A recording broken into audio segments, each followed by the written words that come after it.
Okay, good morning. This is Gary Hines in Career Strategy Forum on WGGT 92.9 FM and online at gtownradio.com. Today, we're going to switch gears a little bit and talk about another career option, starting a business. And so, as you all know that I do with my career strategy work and helping clients, they're usually either transitioning to new positions, looking for new industries, but sometimes people may just want to say, "Hey, I'm going to start my own business." So that's what we're going to do. That we're going to do and talk about today. So my guest is Adah Bush, and we have known each other for many, many years. So welcome, Adah. Welcome. Thank you for having me, Gary. I'm really excited to be part of your podcast. Oh, you're welcome. You're welcome. And you know what? Speaking of podcasts, I was just listening to these two women that I've been listening to lately. They're called I've Had It podcast. There's two white women with blonde hair that from the Midwest, but they're so funny. But they were saying how much like you can get lost in the podcast world today. There's so many out there. It's like amazing how many people are, even people that have TV shows like, you know, hosts like Rachel Maddow has a podcast and Nicole Mhm. Wallace podcast. But that's just where we are in the world today. Sure. But anyway, what I want to do is get started to ask you a little bit. If you can just talk a little bit about who you are and what your business is about and how you came about, Mhm. all of that good stuff would be great. Okay, great. Well, thank you. My name is Adah Bush. I am actually originally from Utah. I came here like 25 years ago, eons, and I really enjoy Philadelphia area and enjoyed that. When I got here, I used in Utah. My career path has been varied.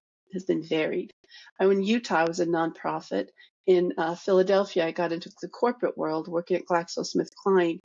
And then I transitioned to being a consultant where my company would send me to different pharmaceutical companies to upgrade their software, marketing, membership, contracting, pricing, sort of, and rebating systems.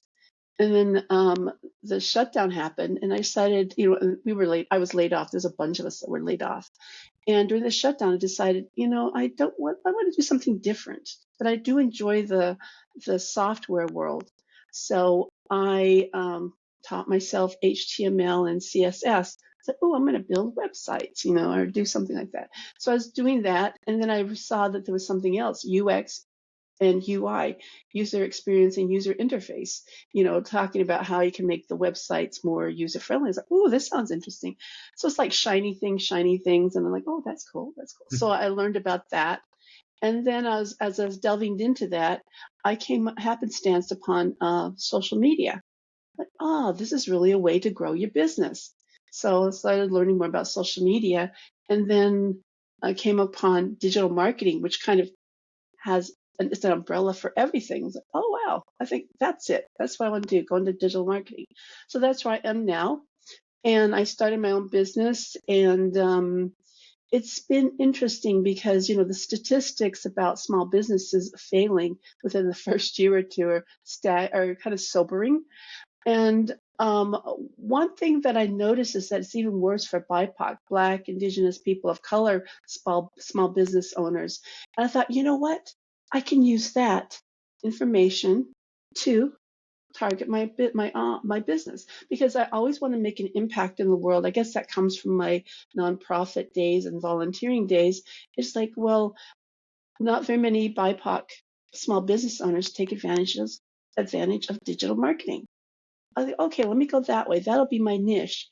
And it's interesting because the social media, digital marketing, they're relatively inexpensive unless you're doing paid ads. But I mean, there are things that you can do and access that are really low in comparison to what traditional advertising used to be like. I Mhm. mean, newsprint, TV ads. I mean, you had to have a lot of money, and these things sort of dispersed over a bunch of people. And with social media and digital marketing, you can be more niche. You can be more targeted. Okay, what platforms can I go on that are more in line with my customer base? And where can I get the biggest bang for my little bit of money? Yeah. And you can also track the results of that. So it's like a win-win situation. And I talk informally with some of my friends, like small business owners, BIPOC business owners, like years ago, and they're telling me, I was like, why don't you get into digital marketing, social media? It's like, I don't know how to do it. I'm scared. And one of the things that kind of, it just kind of illustrates to me, they're afraid they're going to get taken advantage of. I'm like, Mhm, yeah. And, mhm. that is so prevalent. I know myself, when I'm going to make a decision, I do a lot of research because I don't want to be taken advantage of. Right. So to me, it seemed like this is really a market and a niche that I really want to target, because I think that to build up BIPOC communities and is small businesses. I mean, studies have shown that small businesses can really drive a community towards economic recovery, economic survival, economic abundance, what do you want to call it? So I was like, okay, this is like goes hand in hand with me trying to make the world a better place, in my own little small way. Yeah, yeah. And that's interesting you mentioned that because, and again, I have questions for you, but I'm probably going to go Hmm. off script every now and then. That's But okay. two things. First of all, just give me a quick overview of digital marketing, like what that entails. And then secondly, speaking of what you just did about BIPOC folks and businesses, how do you think the Mhm. climate is today? And you know what I mean when I mean climate, politically, economically, Mhm. etc., for small businesses. Okay. Digital marketing, it can be anything from like the website, how you design your website and what your website says about your company. It can be Google Business. When somebody Google, then their business pops up. That's a Hmm. form of social media marketing. And digital marketing kind of encapsulates everything: your website, your social media thing. Um, um, it's very strategic in terms of how you're going to market your company. You can think of it like an advertising type of thing, if you instead of digital marketing. I hope that kind of explains a little bit more. In terms of the current political and socioeconomic environment, everything now, I hear people talking about, the fear and all that. But then you hear people who said, you know what?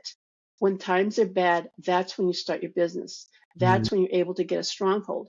And you look back on history, and that's what happened, and all the different downswings, businesses grew, and people were able to take advantage of that.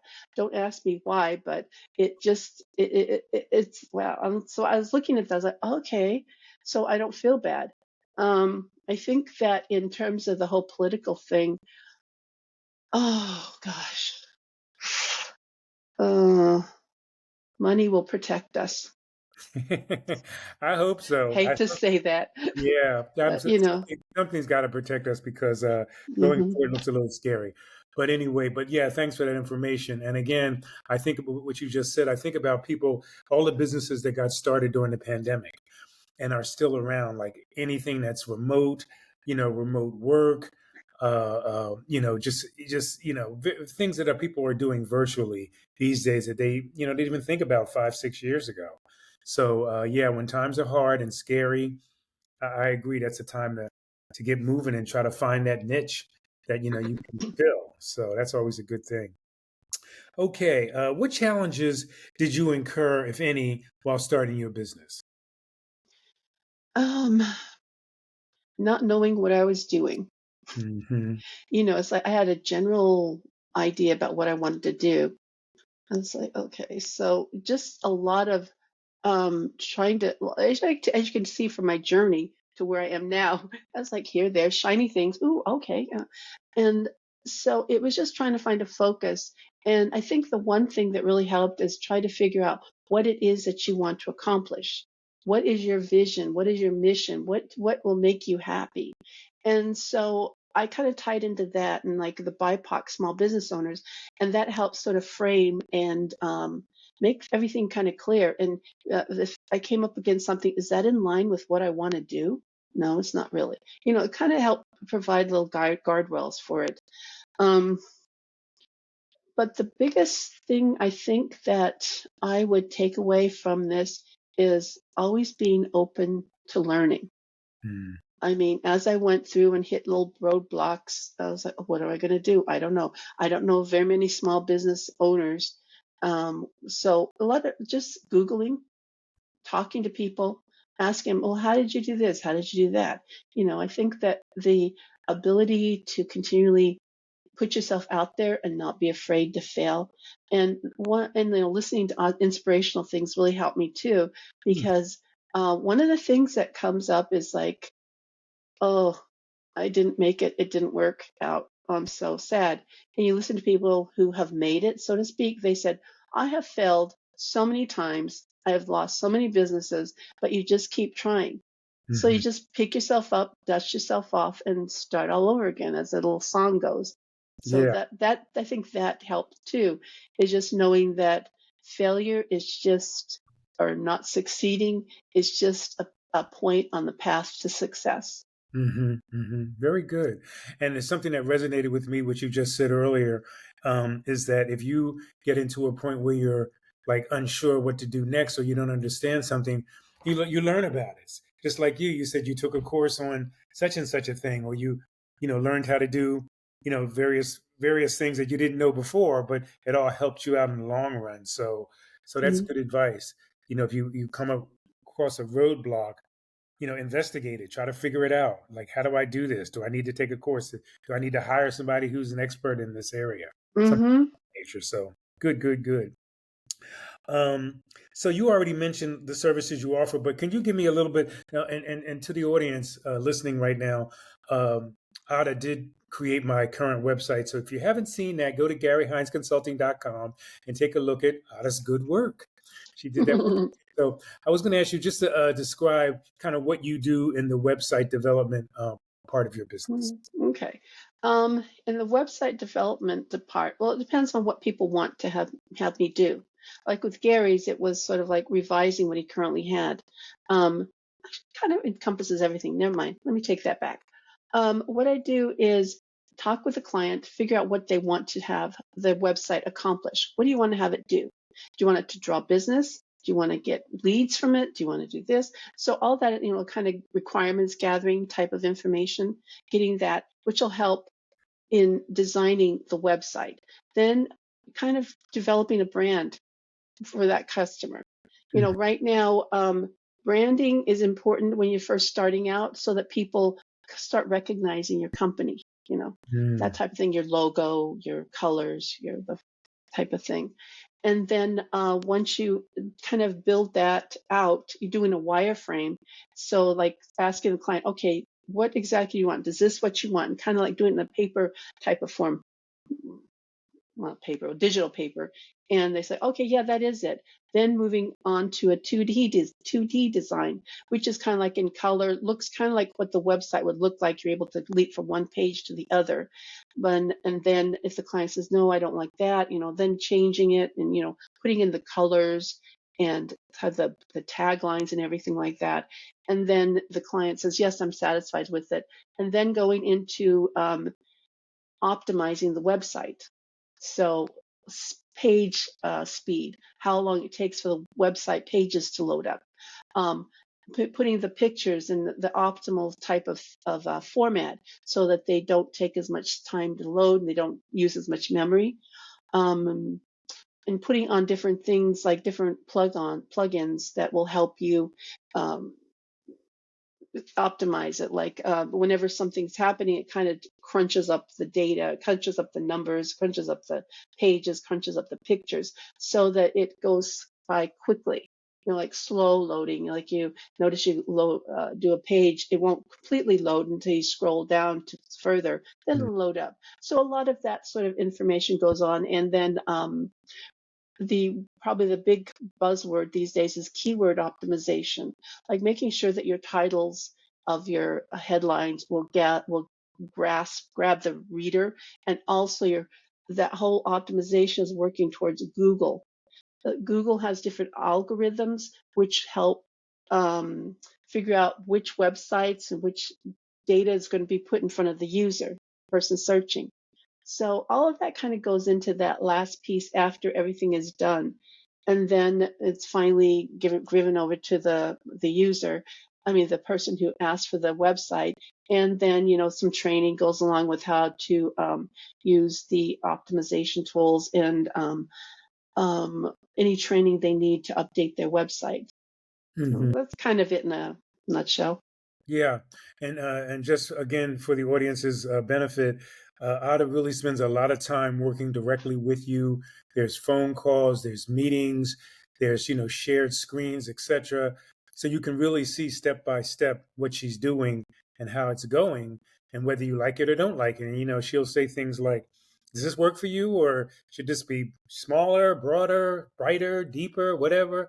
So it's always those good things because truth be told, the last website that I had developed, I had basically no contact with the designer. Mm. He worked on it, on his own. He sent me emails every now and then, but it wasn't like the interactivity that Ada gives you when you work with her. So thank you for that. Oh, well, thank you. One of the big things that I think that's important is building trust and helping people understand the potential for digital marketing. And also, one thing is I want to demystify digital marketing for people. It's like I take you by the hand, like, okay, let's go through this step by step, letting you know what I'm going to do, how I'm going to do it, and then getting the input. Because at the end of the day, if the customer doesn't like what you give them, that's not a success. You Right. know. Yeah. Customer is always king, right? In today's world. So how do you market your business? How do you market those web design and development sessions? How do you market? Right now, I am developing a campaign. Like I've been working on my website for a while, so I haven't really fully made it public. And so the part of thing, my whole social media campaign, my whole digital marketing campaign that I'm doing for myself is multi-pronged, Mhm. and it's going to feature the website, social media. I'm on Instagram. I think I'm probably going to get on TikTok, and because TikTok and Instagram have featured different audiences, you know. And Facebook, I haven't really been on Facebook because, as you said, the current political climate, it got a little caustic for me. I'm like, Mhm. ooh. Yeah. So, and I'm not on Twitter either. So maybe I might go into Facebook in terms like a company profile type of thing. But it's going to be a campaign where I do a brand awareness, kind of get the word out about who I am, about what I do, and then also to kind of network also with other people. That's how I found Gary, just being a friend talking about what I'm doing. And from what I understand from people who are successful, it's the marketing piece because in doing the digital marketing, you're going to have to build that trust with the user, with the Mhm. person that come in. With networking, you already kind of have a foothold in it because someone that you know is talking or referring you to someone else that they know. Right. So you kind of got a little bit of an edge there. So I think that from what people tell me who have made it, it's also networking. Networking is key because not only are you finding customers, you're also building a network, a support network of net mentors, which Hmm. is really key in terms of building your business and also building your own potential and fulfilling your own potential. Yeah. And that's key too for I think any job seeker, career changer. Hmm. Always have to be networking constantly. So I'm big on like always being prepared in case you run into somebody in an elevator. Do you have Hmm. your elevator speech together? And I would say the same thing would go for an entrepreneur, Hmm. starting a business. Do you so speaking of those kind of networking events and partnerships, do you have any, or who do you work with right now? Anybody in particular, or any groups in particular that you do networking with? Not really, not right now. I was involved with one network, but they went by the wayside. So, but I'm involved with any type of thing for small businesses. Hmm. Like Pennsylvania has a couple, but they're going to be losing funding because of the current situation. Right. So I'm not sure how they are going to fare. So they said they're going to be starting to charge a fee, which I Hmm. understand. So, but I think the best thing to do is to um, identify small business organizations within your area and within your niche, or else just go for the general small business or organization from at the state level. You can Google it, different organizations for small businesses too. Hmm. So. Yeah. It's and you can get a lot of like information about workshops, and most of them are more virtual than in person these days. Hmm. So you this one, I can't remember what it's called. They actually offer mentors, free mentorships. Mm. So I mean, it's definitely worth it to Google. Yeah, I took back about 11 years ago, took a course at Temple, a small business development center they have there. And those are throughout the region. Like a lot of campuses have them. I think Widener and I'm sure Penn and Drexel, they all have small business development centers. And you can get a lot of information there about a business because that was my next kind of question was about like paperwork because what I know personally, when I was a landlord at one point, when I was renting my house out, that Philadelphia, at least the city, uh, makes it really difficult for a business owner to make sure they have the right filings, they have the right tax information. Have you gone through any of that? Because you're in Monco, right? Montgomery County. Yes, I am. Yeah. What's funny is that you're gonna laugh. YouTube. Mhm. Right, right, right. YouTube, and then they give a lot of different influencers who have done because they're doing the same thing, and one guy suggested doing the LLC in Delaware. So Mm, I've started down that path and using the company that he recommended, and so it's you're right, starting a business, it's all these different things, these different facets, like invoicing, keeping track of money. The state now sends you a quarterly thing to pay your taxes quarterly. You're like, oh, I haven't made anything, so right, this right. quarter, so there is a lot. And thank goodness I'm just a one person business. I mean, having to deal with employees' wages and taxes and all that stuff. I was like, "Ooh, that'd be scary." But I, Hmm. I think the best thing to do is to ask people who have started their own business. Again, the networking, Right. and then Googling, and then YouTube. I swear, YouTube is just a wealth of information, and finding influencers that you can trust is really key too. You Right. don't really want to just take information from anybody, because I know that people have been burned, like taking economic information from people, Mhm. financial information. Like, ooh, well, don't do that. But just being mindful of the who you're taking information from, and double checking that it is good, like Googling it, and talking with other people, Yeah. vetting definitely vet the information. Right, right. Yeah, it's interesting. Like my experience on networking, and it's funny, it's kind of like a double-edged sword there because I feel like I've in the past I've gone to many network type of events and I've met people and I've exchanged cards and that kind of thing, but then there's no follow-up. It really Hmm. drives me crazy when, somebody says, "Oh, I really like what you do," or "I've seen your site," or "I've seen your post, and I really like that, and so let's get together." And then it just never happens. I don't know whether that's just the state of the world today. People are so busy or they got so many other things going on that they really can't get back to you and they say they're going to get back to you. So, but yeah, networking I still think is number one for any job seeker, career changer, anybody Hmm. transitioning. You got to get out there and talk about what you do, right? Right. And how does AI help with that? Speaking of, I segue into AI. Tell me about your. uh, Okay, AI. AI, artificial intelligence, really has the ability to simplify and make your work easier. And it's funny, YouTube, there was, speaking of YouTube, there was one thing that people who are like YouTube, AI gurus or whatever, go-to people, they say they wouldn't be surprised to see the first $1 billion company headed by one person because of AI. Mm, That's the power of AI. I mean, right now you see Chat GPT and Grammarly, these tools that'll help you, like Grammarly will help you revise your writing and make it very crisp and clean and very right to the point. And Chat GPT, I mean, you hear people talking about using it to with their own life, like, okay, this is the type of person I'm dealing with, can you tell me how to deal with them, you know and chat gpt is doing it. yeah. Can you help me do a digital marketing campaign, and chat gpt will help you. Again, you have to like vet the information, because Chat GPT and any of the AI LMs, they can hallucinate.